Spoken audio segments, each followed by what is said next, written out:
Ang Eight of Pentacles ay tumutukoy or nakafocus sa kahalagahan mismo ng trabaho, hindi lang sa mga resulta na nadudulot nito. So kung ikukumpara kasi natin, ang Nine of Pentacles ay tungkol sa mga gantimpala ng disiplina, habang ang Seven of Pentacles naman ay nagpapakita ng paglago mula sa paggawa.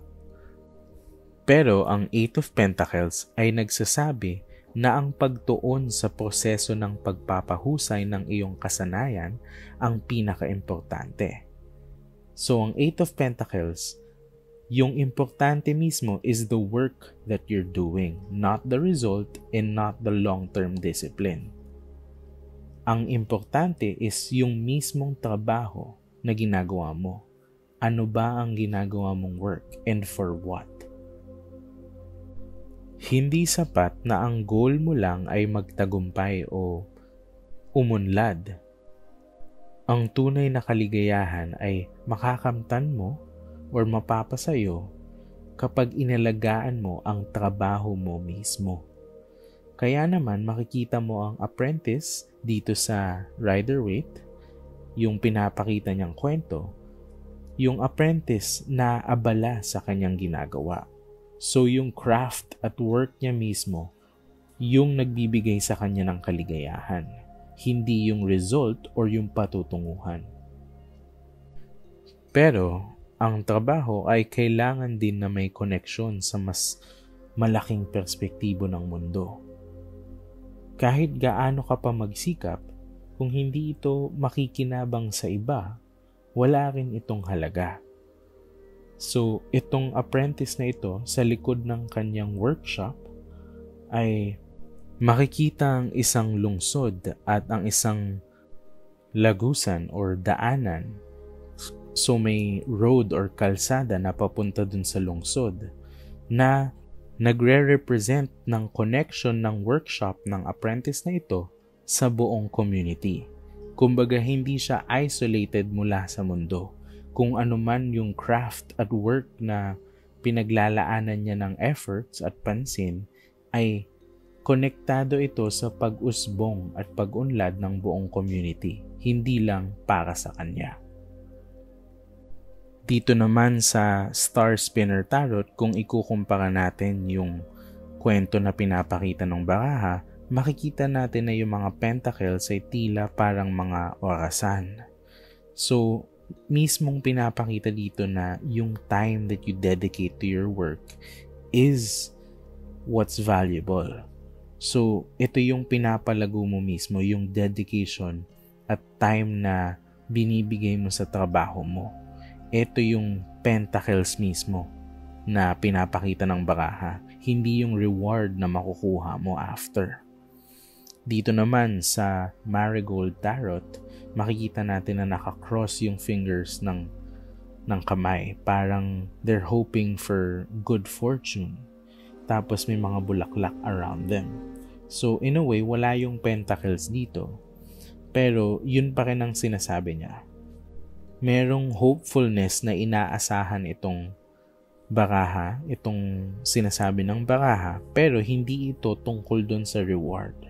Ito yung tungkol sa dedication na nakukuha natin, yung fulfillment na nakukuha natin sa work natin. Ngayon, kapag nakabaliktad ang Eight of Pentacles, ang ibig sabihin nito ay impatience or mga negative emotions na dulot nito tulad ng frustration or disappointment dahil sa hindi natutupad na ambition. Pwede din naman na envy or inggit. So dito sa Star Spinner Tarot, mas makikita natin yung impatience. Parang naiinip na siya kasi tinitingnan niya yung mga orasan. Kailan ba matatapos to? Or kailan ba magbubunga yung trabaho ko?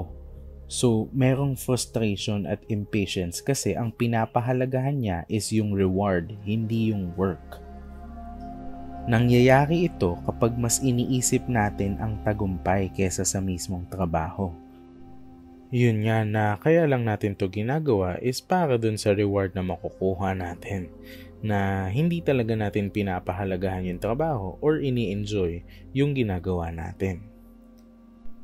Pwede rin itong magpahiwatig ng hindi or kawalan ng kasiyahan sa trabaho, sa isang trabaho na parang walang saysay or walang excitement at hindi ka motivated kasi parang hindi nagagamit yung skill or purpose mo or wala kang pakialam sa ginagawa mo na basta trabaho lang to, kailangan ko lang tong tapusin.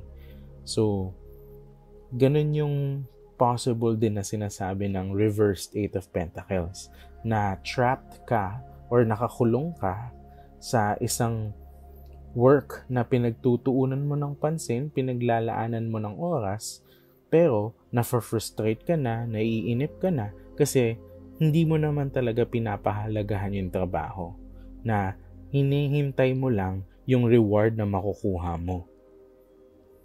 So kung ang upright Eight of Pentacles ay nagbibigay ng advice or encouragement na ipagpatuloy mo lang dahil what's important is the work that you do, ang reversed na Eight of Pentacles ay nagbibigay ng reflection para sa'yo na marahil ay nasa isang sitwasyon ka where you feel envy, frustration, or impatience kasi ayaw mo talaga yung ginagawa mo at nandito ka lang nagtatrabaho para meron kang makukuhang reward in the end. Yun ang ibig sabihin ng Eight of Pentacles.